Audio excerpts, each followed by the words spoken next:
Hi everyone and welcome back to Maths and Physics from Assignments. Today is grade 12 trigonometry lesson 7 number 7 of general solution. We're looking at double angles to solve the general solution. Now with double angles we can either test expansion or reduction. Generally it's to ensure that we are able to factorize properly. So I have got that most of double angle problems will be testing factorization. So problem number 1, they say determine a general solution given sine 2a plus 4 sine a equals 0.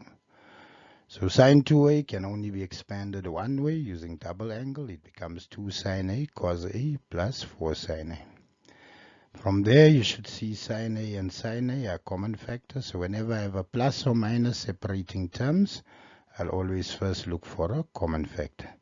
2 divides in itself and 2 divides into 4.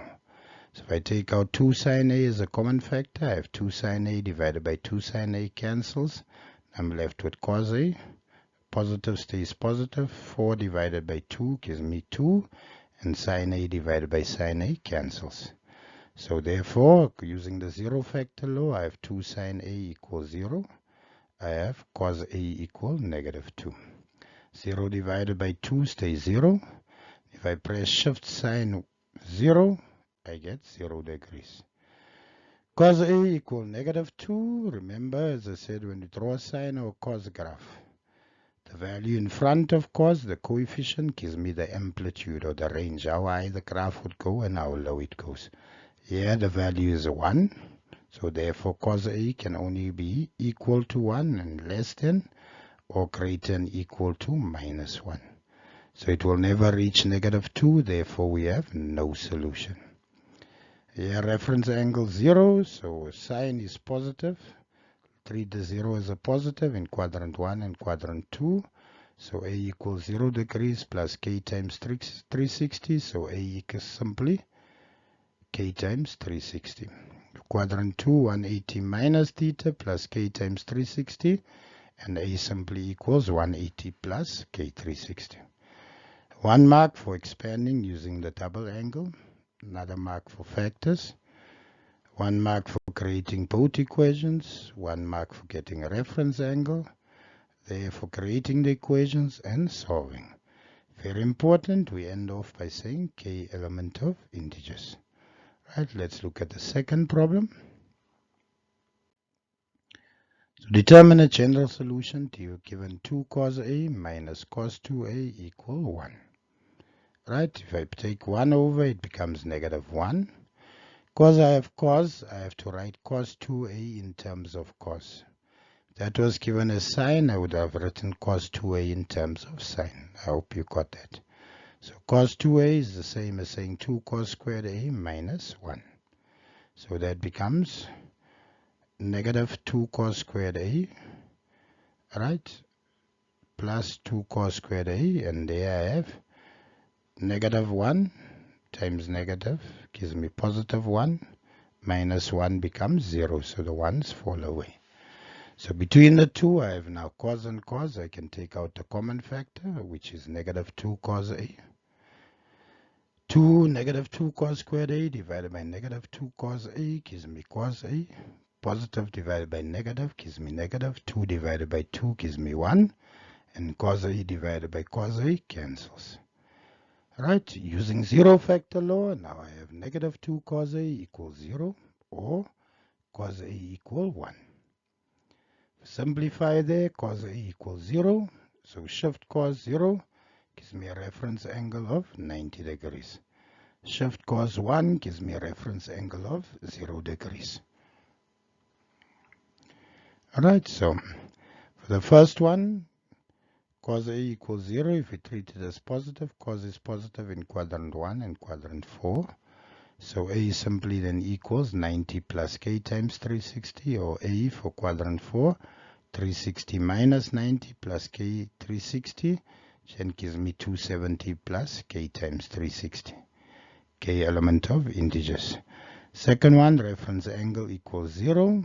Again, cos is positive in quadrant 1 and quadrant 4. So A equals 0 plus K 360, or I can write K 360 And quadrant 4, 360 minus 0 simply becomes 360 plus k times 360.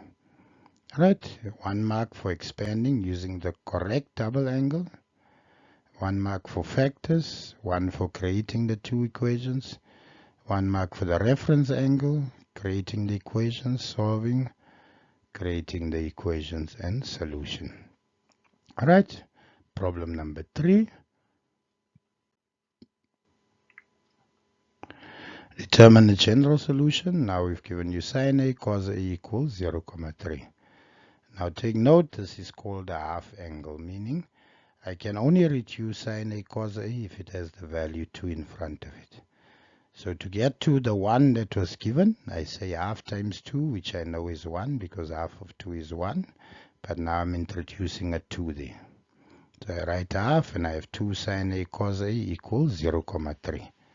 So I'm creating a double angle I can reduce. So that becomes sine 2A with half. To get rid of half, I'm going to multiply by 2.